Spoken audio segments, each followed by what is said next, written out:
آخری بات بڑی خوبصورت ہے، بہت ہی اعلیٰ. شاہد خاقان عباسی وہ ایک وہ اتنے لمبے ہیں کہ میں سڑتا ہوں بعض اوقات. آئی فیل جیلس.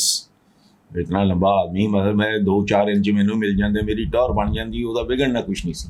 اور عام طور پہ کہتے ہیں نا کہ لمبے آدمی کا کیا عقل گٹوں میں ہوتی ہے.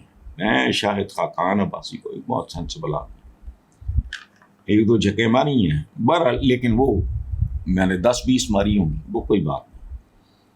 شاہد خاقان عباسی کا کہنا ہے کہ 1999 میں ہم گرفتار ہوئے تو اخبار میں خبر یہ لگی قومی مفاد میں گرفتار کیے گئے. سبحان اللہ. پھر 2 سال بعد رہا ہوئے تو خبر لگی یہ قومی مفاد میں رہا ہوئے. قومی مفاد میں گرفتار ہوئے پہلے یہ لگی، پھر قومی مفاد میں رہا ہوئے. کیڑا قومی مفاد؟ قوم دا مفاد اگر مد نظر شاہد خاقان عباسی صاحب اگر وہ مد نظر رکھا جاتا قوم یہاں ہوتی. بھک منگوں کی ہر بچہ گرمی پڑا ہے تمہارا، جانے دو. سودی کارو تضادات، جھوٹ، منافقت.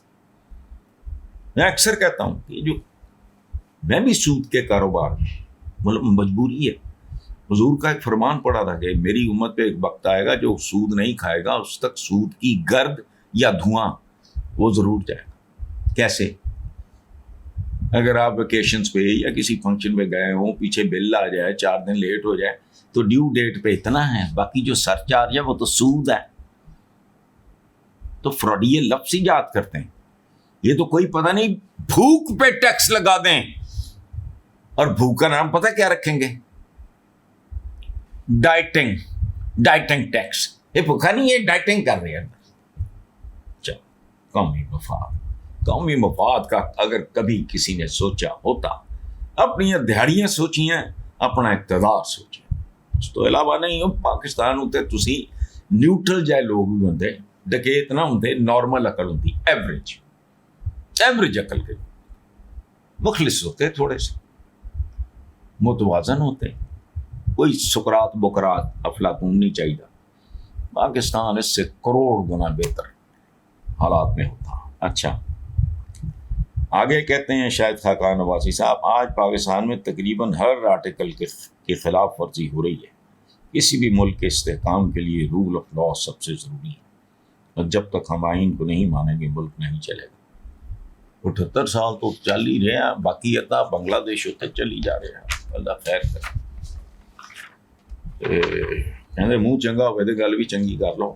گل لیکن ٹھیک ہی کر رہے ہیں خاقان عباسی صاحب نے کی ہے. مجھ پہ ادھار رہا اس کا تفصیلی جواب اس وقت موقع نہیں ہے.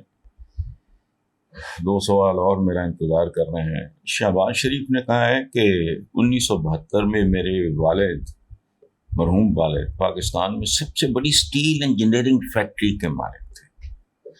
ایک بندے کو میں جانتا تھا، وہ یہ سوئنگ مشینز نہیں ہوتی جو گھروں میں ایک زمانے میں استعمال ہوتی تھیں کپڑے سینے کے لیے، گھریلو خواتین،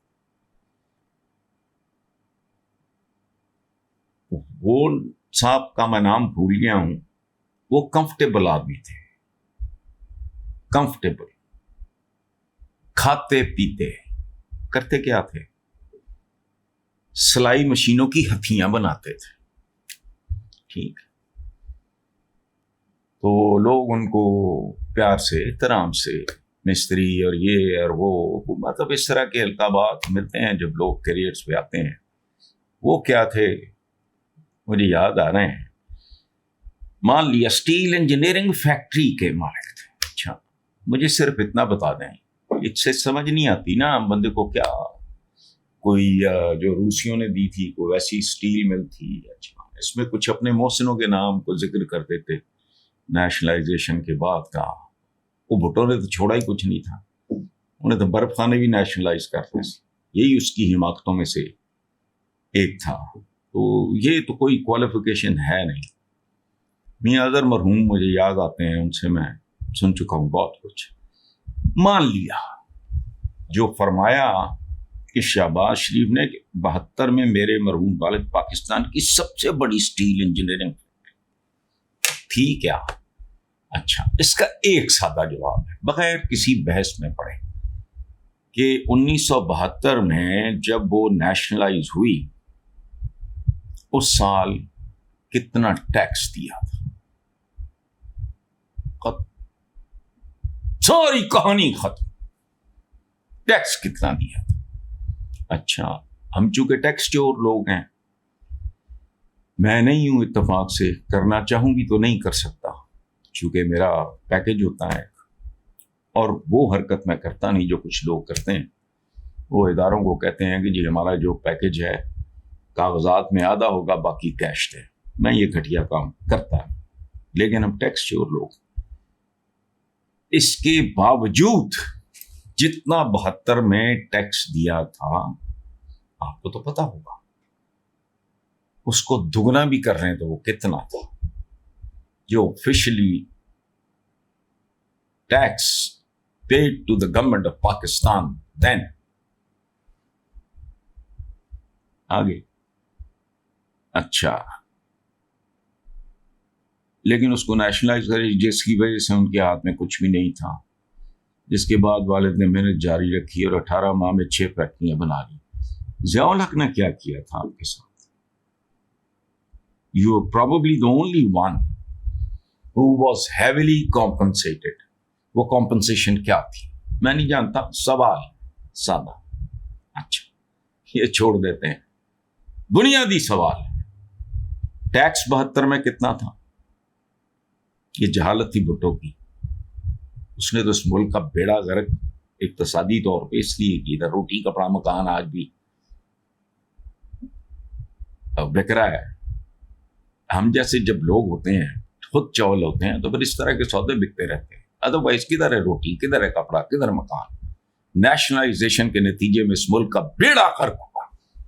اس کی وجہ تھی کاروباری ہمارا کیا کرتا ہے. میں کوئی چیز پروڈیوس کر رہا ہوں، میں اس کی کوانٹٹی کو یا واٹ ایور میں چھپا لیتا ہوں آدھی سے زیادہ.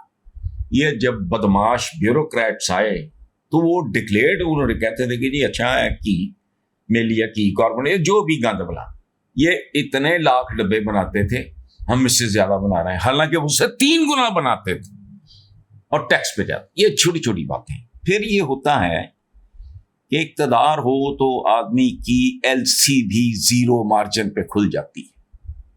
لیٹر آف کریڈٹ 1 روپیہ بینک کو دیے بغیر اگر آپ چاہو کروڑوں کا مال مانگا